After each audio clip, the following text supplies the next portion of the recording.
Oh, no you don't. No, you do not. I need you to go that way. you went head first into the mud. That's all good. And honey, I'll show you mine. I'll show you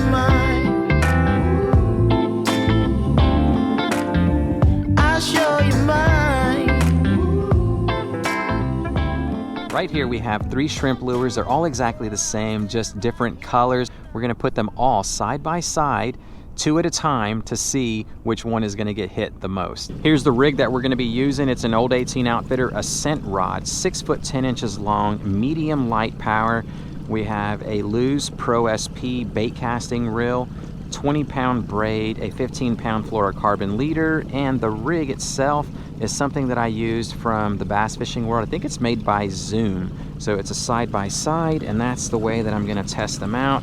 We'll start out with the spiked root beer and the pure prawn color.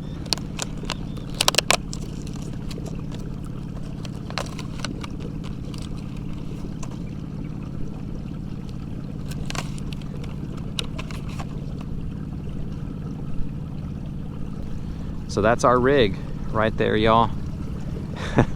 Is this even gonna work? But you walk right past me, pretending like you don't see what's yours for the taking tonight. Ooh, show me your soul, baby, I'll show you mine. Got to pull out the old Google Maps in order to find my way through this area. I've never been here before, and I've got a hunch that if I can make it to the, like, as far back as we can possibly go, there's a back lake in here that could be holding reds. Usually this time of year, you make your way to the back lake, that's where they're going to be at. First cast jitters out of the way. Yeah, we can cast it pretty good. Being that everything is exactly the same, we shouldn't have to worry about one sinking faster than the other. They should just both be side by side down there. Same weight, same hook, everything exactly the same. If we had clear water, we could put that theory to the test that they're going to be doing just fine.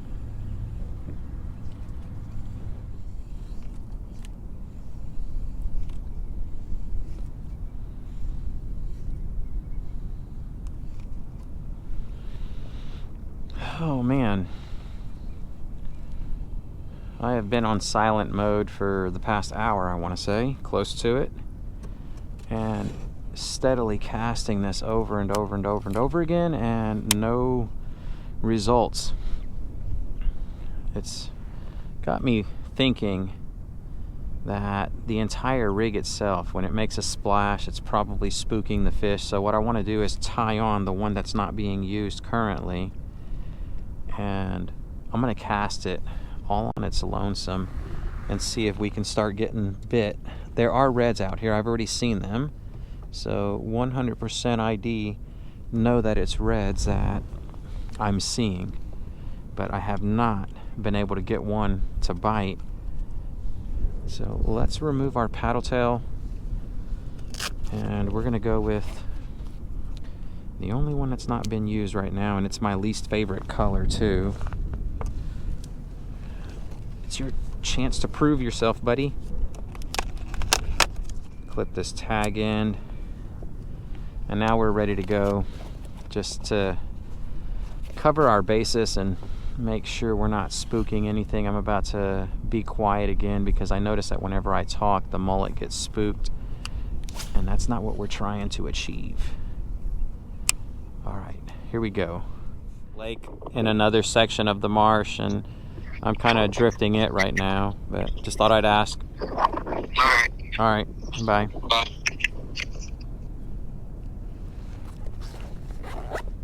All right, it's good to know that it's just a slow day. Hopefully it'll turn on. Something's got to get this thing to get started. Maybe the tidal movement. Uh-oh. There we are. There we are. My gosh. Holy cow. Crazy timing, huh? There's another redfish over there. So they're in the middle. That's where they're at.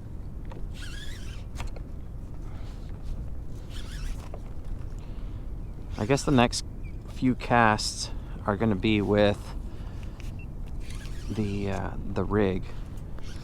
We'll just double it up, but drift and cast in the middle and see what we can make happen. Oh my gosh, he is a brute. Whoa, whoa, whoa. Yeah, can't bring this guy in all green.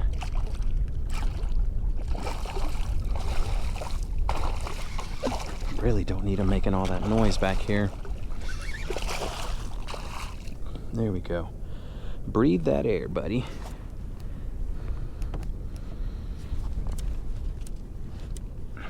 All right, back. Oh, no, you don't. No, you do not.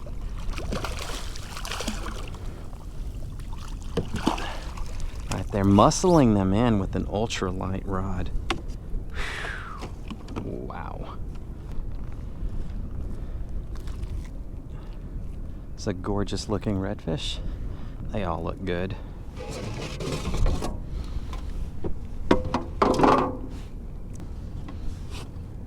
"26 inches. There we go. That out your mouth.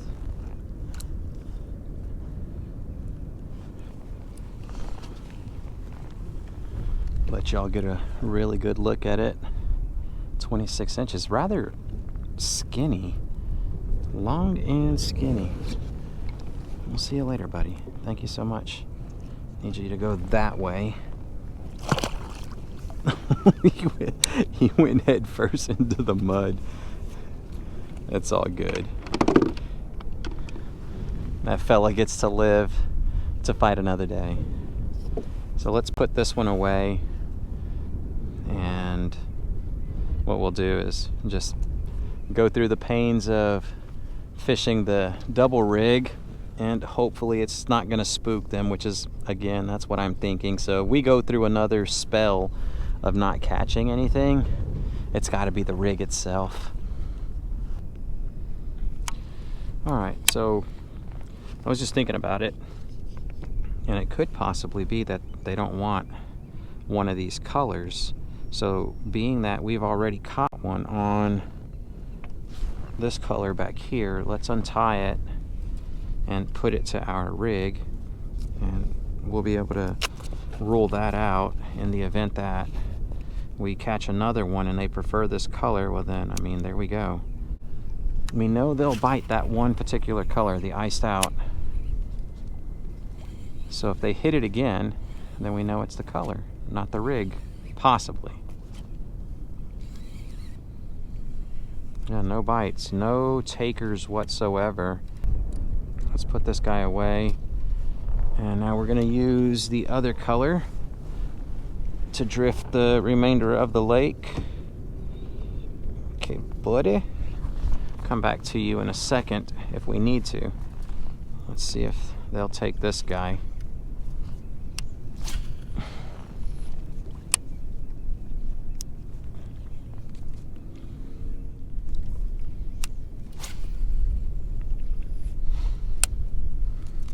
That right there just reached the bank line, and I'm gonna say our results, yeah, we're gonna have to put this one on the back burner. Either it's a slow bite and these fish don't want to bite, which is what I'm thinking, and then also I'm not using the correct style lure. That rig itself has some weight on it, and these shrimps, they're somewhat finesse. As soon as they hit the water, they'll sink down nice and slow, but the rig itself is weighed down and it makes them sink super fast. It doesn't let them give the action that they're supposed to. So it's possibly another reason on why we didn't get a bite on the rig itself, but we did with the shrimp. This shrimp right here, my favorite one, yeah, it failed to produce anything, and we're right here at the bank line. I'm gonna go with something else that's hopefully gonna be able to catch us some more fish, just for the sake of having some fun. Not that I'm not, but I would love to have some fun with my buds out here, and I think we'll be able to put something else on that could get their attention and come over and bite. Shoo-wee! All right, that was one heck of a drive just to get back over here where I'm at, but this is the main back lake of this marsh system, and oh gosh, okay, just ran into the ground. It is massive, y'all. I mean, this thing is massive. If they're gonna be anywhere, they've got to be here. I'm sitting here watching my son put on a clinic with a paddle tail, so that's what I'm gonna go to right now.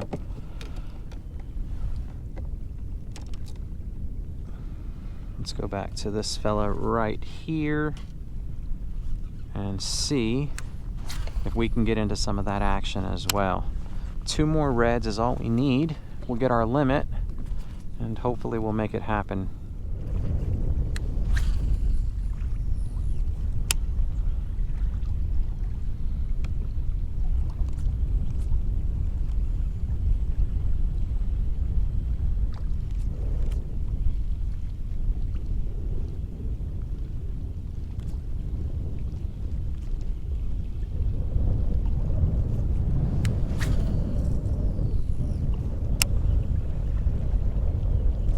Here we are.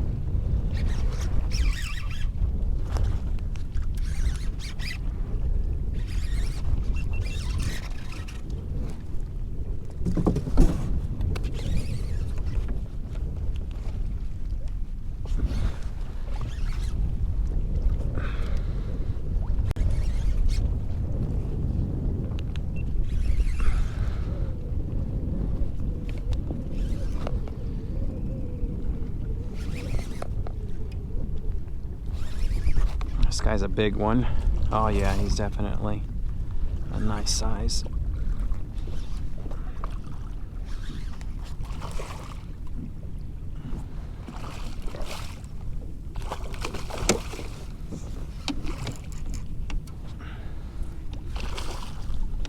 Looks to be about a mid-slot.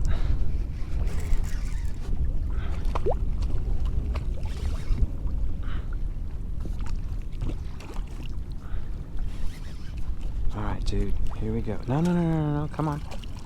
There we go, come on. There we are. Oh man. Nice sized redfish right there. There we go. That is a gorgeous, really nice sized fella right there. Another 26 incher. Wow. These guys, man, they are super amazing.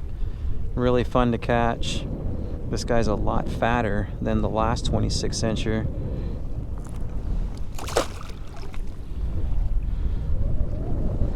Yeah, that fella done ruined this plastic right here. That was the last one that I had in this color. It's a pearl chartreuse. Cool. We need one more redfish to catch our limit. Last paddle tail. I like those odds.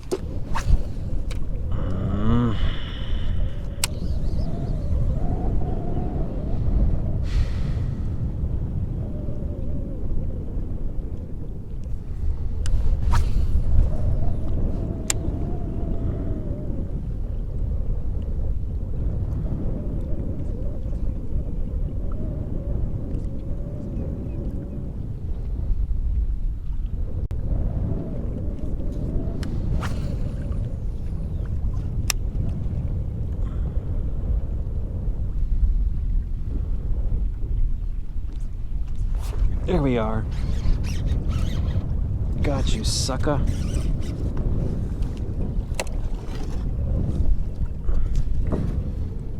That's why I absolutely love the marsh, y'all. It always provides. There's just so many scenarios that you can face in here. You got oyster, you got, oh my gosh, big fish. Is this dude big? I don't know. He doesn't feel like he's a big one. But you got oyster, you got back lakes, ponds, everything. I mean, there's a little bit of everything that you get to fish whenever you come out here. And these big fellas, they use it as a nursery to fatten up, to get big.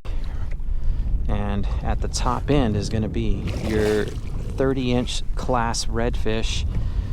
Anything usually bigger than that, they're going to make their way into the Gulf and spend the rest of their lives out there. But before then, you're going to find all of these fish that are just studs. They are really brute pullers. No, stay away from that. No, no, no. Yeah. Come on, buddy. About 24 inches, something like that. Yeah, the paddle tails have basically taken over and crushed it. That's what they have been truly chasing after today. I think I got lucky with that shrimp imitation earlier. Right there, nose on the board. What'd I say? 24 inches. Show that back camera. I have just been having all kinds of issues with my remote, which is why y'all didn't see any of the fight, but we'll get it all fixed. Probably just gonna have to buy a new remote. This is a piece of garbage that GoPro sold me. We'll see you later, dude. Such a great fight. For some reason or another, all of the fish have been concentrated right here. Now, I do know that the windblown bank has a tendency to hold a lot of bait that's getting blown with the wind, and then it all gets concentrated right here. That could be one of the reasons. Not too sure. But what I do know is that the rest of the back lake has just been a barren desert, and this right here is where it's been at. All right, we got a limit. Not too sure if I'm going to end it right now. We'll certainly continue casting on the way out of here. We may show another catch, but in the event that I don't catch anything, that's going to do it for this one. 2 limits in a row. I think my son he's working his way towards a double man limit, so that's around 6 reds. And it's just been a phenomenal day. Mother Nature has allowed us to come out here in moderate winds. I think we've got something that's about 12 miles an hour from the southeast, and when you get consecutive days from the south, it blows warm water back up in here, and it just makes everything worthwhile. So yeah, it's been phenomenal. Thanks for watching, y'all, and until next time, tight lines. And honey, I'll show you my